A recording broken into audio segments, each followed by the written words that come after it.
What is going on? It is time for another review. I haven't done one in a while, but it is about overdue.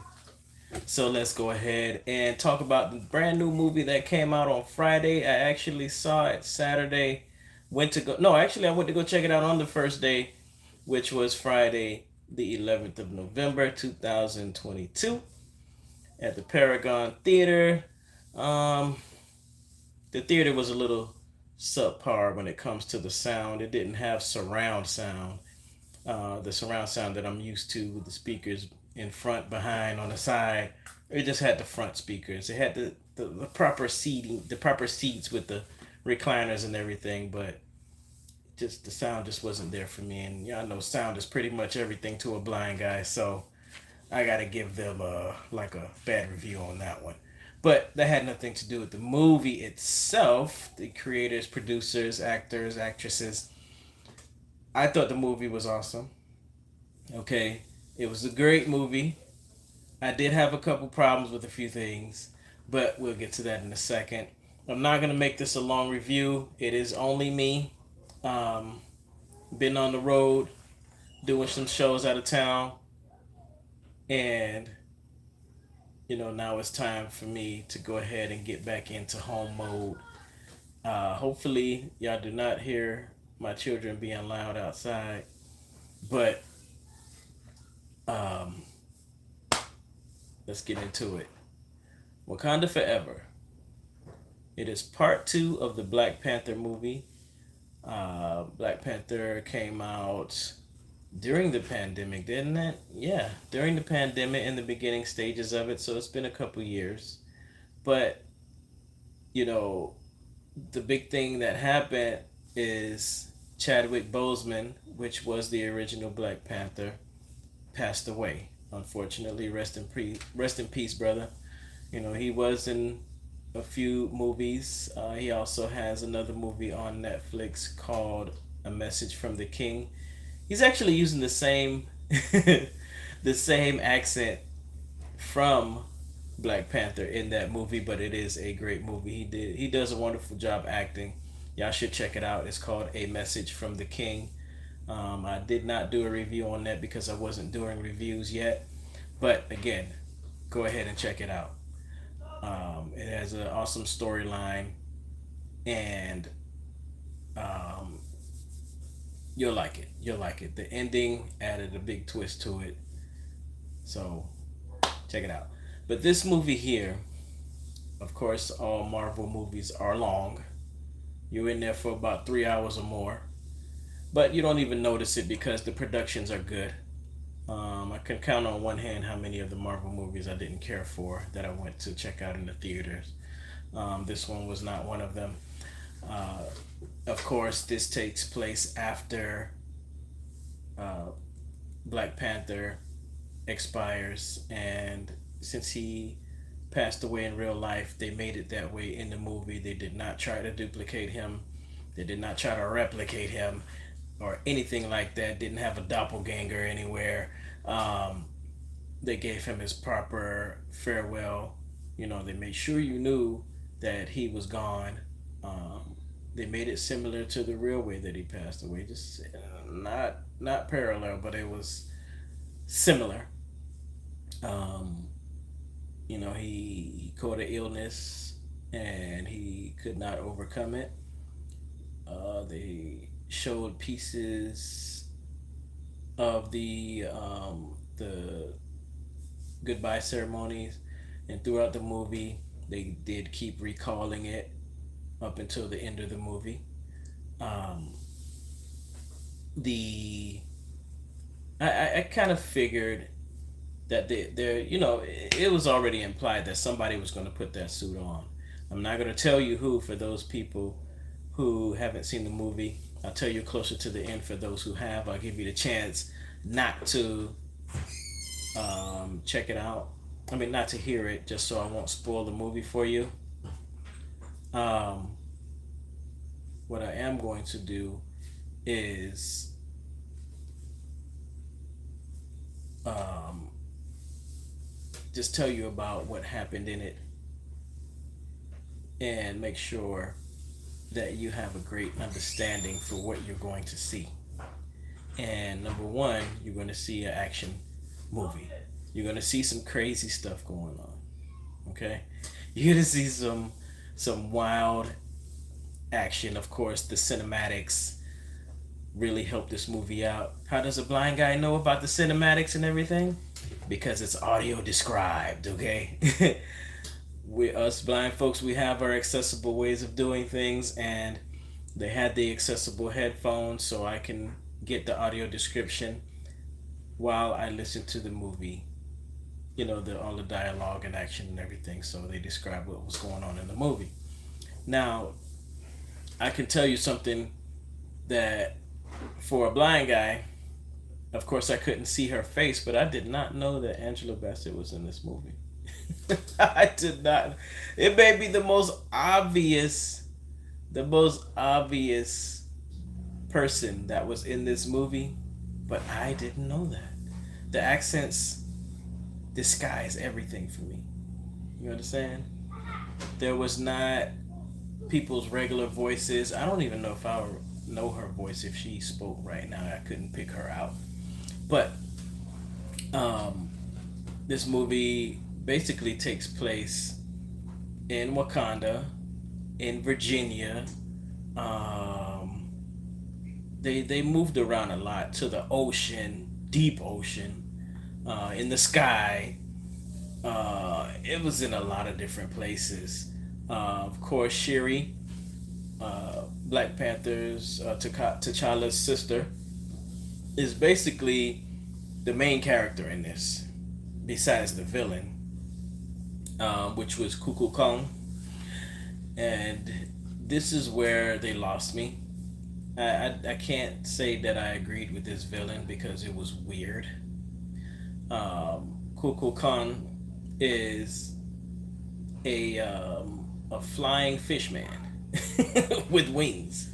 I don't know who came up with this foolishness, but this is what he was. You know, I'm always baffled at superhero movies and how these villains are so unstoppable, but somehow the hero finds a way to win. But this dude, they made him OP. Okay, he was too overpowered. Okay, he can swim really fast. He's an ocean guy. He can breathe underwater. He can breathe on land. He had wings on his feet. On his feet. Okay? He could fly. He could swim really fast. He can walk on land. He had super duper strength. This was very, very weird. Okay? His lair was at the bottom of the ocean. Way at the bottom of the ocean. I'm about to yell at my kids in a second because they're getting on my nerves.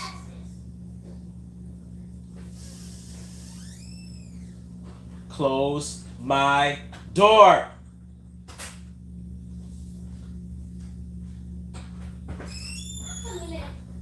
No, you're not. No, out now.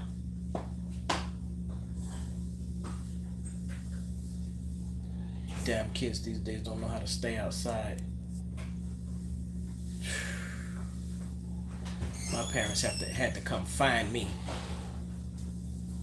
Sorry.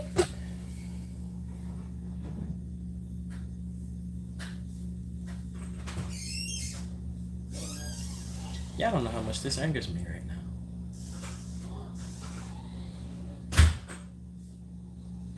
Somehow they find a way to grab the doorknob. But let me get back on track before I blow a gasket. This dude, like I was saying, he lives in the bottom of the sea. I don't know why he wasn't a villain for Aquaman, but he seemed to be on a movie that takes place on land. He had a whole city under the sea. And to be honest, y'all, if they don't make him fights. Well, you know what? You know what? Let me take this back. Let me go back on this. Okay, because Aquaman is DC. This guy was in a Marvel movie, but of course, I'm cross thinking how Aquaman don't know about this dude if he's supposed to be so damn powerful and awesome. But I digress.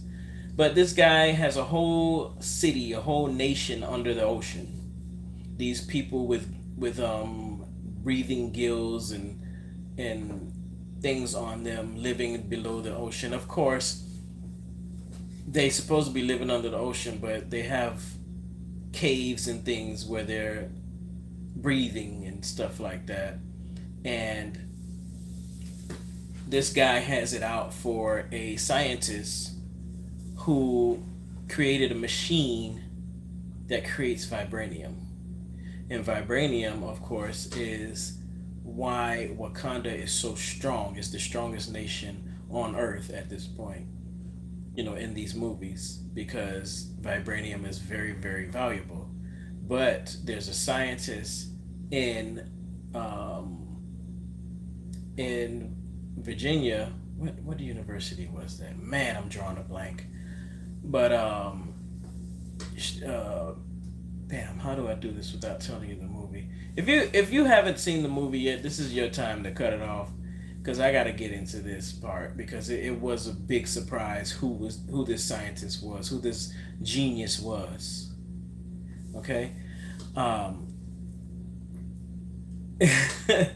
it turned out to be a teenage black girl. Okay, that's what she was, and she was so smart that she created this machine that the U.S. was protecting. They were protecting her.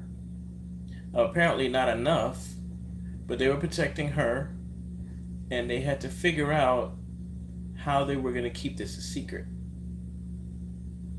But Wakanda found out, and they had to go and get her, because the Kuku Khan wanted her, because his nation has a vibranium machine also, a vibranium manufacturer also, and he said that this can't happen. This girl has to be caught. She has to be brought to justice, and he was going to kill her. Okay, this just cannot exist. She can't be making this machine for the U.S. and then the U.S. has access to a vibranium machine. Then that breaks off the value, diminishes the value of Wakanda and his nation. So he came up out of the ocean in the beginning of the movie to the queen and told her to the queen and Shiri, telling them that, hey, I need y'all to go get this girl, and when y'all do, come find me. Now, being that he, for the sake of the movie, this dude was very, very powerful. He could fly, he could swim really fast. I don't understand why he didn't just go get her himself. There's a few things that just didn't make sense, but for the sake of the movie, they went to go get her. They had to break her, bust her out. FBI was on it. They came to try to stop it. They couldn't. And the FBI agent from part one that was helping them out, well, that was looking, that was tracking them down. He's actually their help now. Once they saved him in the first movie, he owed them. So he was giving them inside information and everything, and FBI found out. And so they went to go stop them from busting her out. So it was a big fight scene. The military was fighting them, fighting the Wakandans. But they got away with her. But there, once they found out who she was, they had to protect her because she was a little black girl, a teenage black girl, and she was very, very, very smart. So instead of bringing her to him, they ended up protecting her. They Kukulkan Khan actually ended up snatching Shiri and her and took them down all the way to his lair and kept them there, kept them captive. Shiri got away. Um, I mean, not Shiri. The scientist got snatched back up. Shiri got out, and the movie was just a battle between both of these worlds, undersea, under the sea, and the Wakandans. So there was some things that just didn't make sense to me in this movie, and of course, the Queen died um, trying to save the scientists. I don't know why I'm not remembering her name right now, but it I don't think they should have killed her off. Enough people died. Shiri was she just been through a lot. You understand? Her brother gone. Now her mom is gone, and she's left here with this chick she don't even know like that. you know. Then the main help for the Wakandans, the main soldier, she got demoted. had to turn in her spear, and things just broke down. But that happens in all movies. There's a big breakdown. They give you the story in the beginning. There's a breakdown where the superhero and his world gets infiltrated. There's a big breakdown. Everything gets sad, and then there's the big build up to the big fight at the end, where everything comes back together. And this movie was no different. It was no different. Now, what didn't make sense to me in this movie is how strong this fish man was. Okay, that's what I'm gonna keep calling him, a flying fish man. I think the character was goofy. I've been saying this since I was watching, and during the movie I was like, okay, they lost me on this one. I don't know if I like this. He was just goofy. How can a fish man fly? What else you gonna give him? He gonna throw fire next? Like, he had too many powers. And during the movie, he's in the air with his weapon, swatting and swinging around flying saucers and UFOs and everything that the Wakandans was throwing at him. Now, in the beginning, they said these fish people couldn't breathe on land. That's why they didn't really come up like that. But they went through a whole fight scene not needing water. It just didn't make sense to me. It didn't. And when they went down to get Shiri and the scientist, well, I can't remember this girl's name. They went down in a little vibranium machine and then brought them back up, all the way back up from the bottom of the sea. But everybody knows that you cannot rise to the top of the ocean too fast, or else your brain will create air bubbles and you will become delusional and you will die from having oxygen in your brain. But these people went so fast back up to the surface and popped out. Yeah, I was like, no, no, no, this needs to make sense. No, I know it's a movie, but we're gonna need some logic here too. Okay, flying fishman, um, define the laws of physics.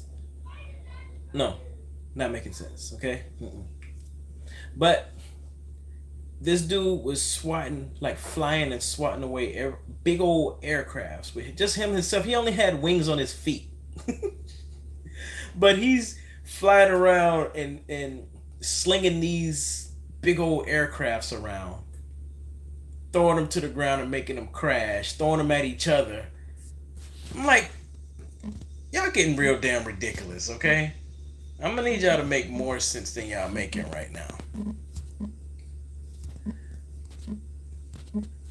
So what I need y'all to do is somebody explain to me in um these comments down below. Y'all tell me what y'all thought of this movie. Um, I'm not gonna tell the very ending. It made sense, but at the same time, the timeline. I don't think they talked it all the way through. Okay, because the 6 years that they spoke of at the end compared to the funeral, um, also the sense making of the, what do you call that thing, the the time that the fights were happening, how long it took for Kuku Khan to come up and get at them about the vibranium machine. I'm sorry, it didn't add up for me. Maybe I need to watch the movie again, but I don't know if they tied up all those ends. Um, but of course, at some point, there's going to be a part three. Um, this dude, Kuku Khan, really kicked Black Panther's butt. But the hero has to win. This dude was just way too powerful for anybody to beat him one on one. Okay, it made they tried to make it make sense, but not to me. Not to me.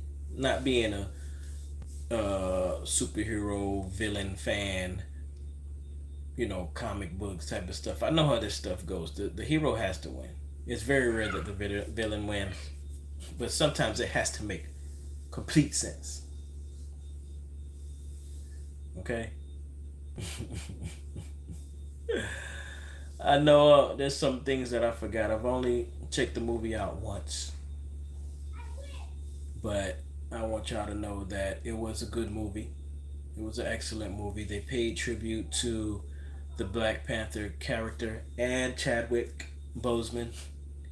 It all, you know, Sherry had a chance to sit down at the end of the movie and take her time to grieve because she just wasn't into that Black Panther stuff. Like she wasn't, not to say not into it, she just wasn't. She was the technical person.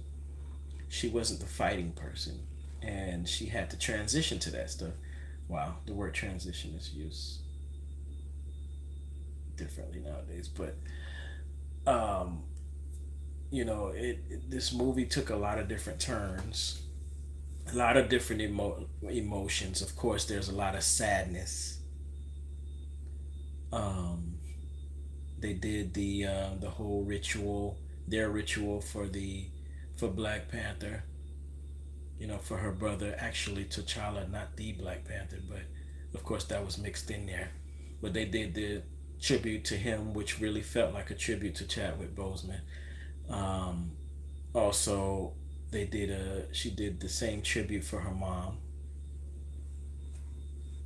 and of course you see um, T'Challa's lady come back. Okay, um, you had the Gorilla Boys in there. You had them in there doing their symbols and their calls and stuff. I just think it's so funny when they make those noises. But this was a good movie. I recommend that you go see it. Everything minus the villain, I dig it. So I'm gonna holler at y'all later. This is comedian See No Evil. Shout out to them Dolphins, baby. Always have been a Dolphins fan because that's where I live. You know what I'm saying? Supporting the local teams, but y'all do y'all thing, man. I'm gonna holler at y'all a little later. It's Bat Life.